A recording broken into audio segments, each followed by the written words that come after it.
Ngayon guys, magluto pala tayo ng pork homba. So tapos ko na to ginaprito guys, ilagay na natin dito sa kawali. Ayan. Tapos ilagay na lang natin lahat yung mga lamas natin, yung onions, garlic at saka ginger. Lagay mo lang yan dyan. Para pakuluan mo na lang. Tapos lagyan ng asin. Yan lang. Simple lang siya guys. Tapos lagyan mo na ng patis. Yan. Tapos lagyan mo na ng black pepper. Ayan. Tapos lagyan mo na din ng suka. Ayan. Kunti lang. Kaasim na yan. Tapos lagyan ng tubig. Diba?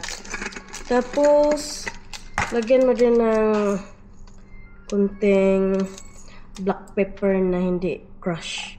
Ayan. Tapos lagyan mo na din ng dahon ng laurel.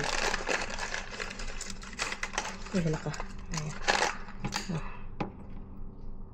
Ayan. Tapos takpan na natin para pakuluan natin to. Ayan. Ayan. So, hantayin na natin.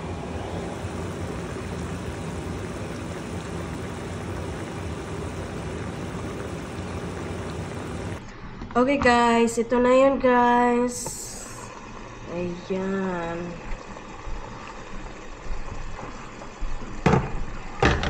Check na natin to. Ayan, luto na. Hindi natin pa anuhan yung sabaw niya guys. Pagpakupsan ng sabaw para may ilalagay tayo sa ayan, para lalapot konti yung sabaw. Hindi siya malapsaw. Ayan na siya. Ito na yung tsura guys. So, tingnan natin. Di ba? Sarap na niya tingnan. Yan na yan guys. Tanda na lang yung apoy. Ayan guys, ito na yung luto ko na pork homba guys. So nilagay ko lang dito yung mga lamas guys. Para masolo ko lang kainin yung pork. Ito yung pork belly guys. So ginaprito natin. Tapos ito yung tapol na rice.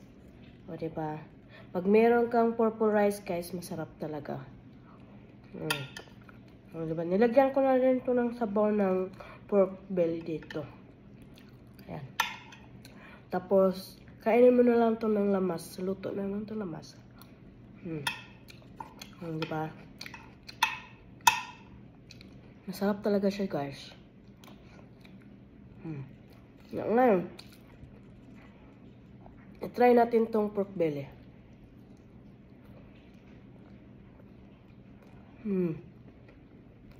Grabe. Ang sarap.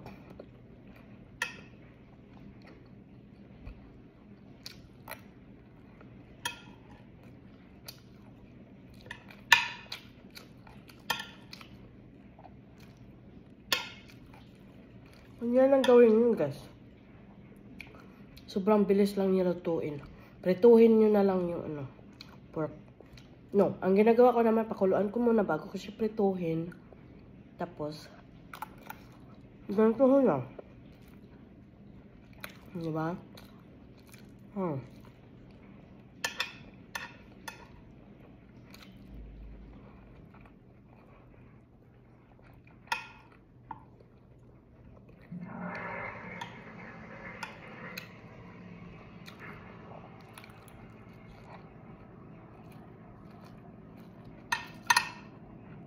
Tapos hindi siya mabaho, hindi siya malansa, hindi siya nakakasawang kainin.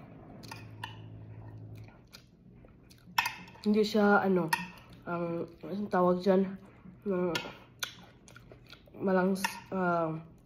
nakakahilo. Hindi.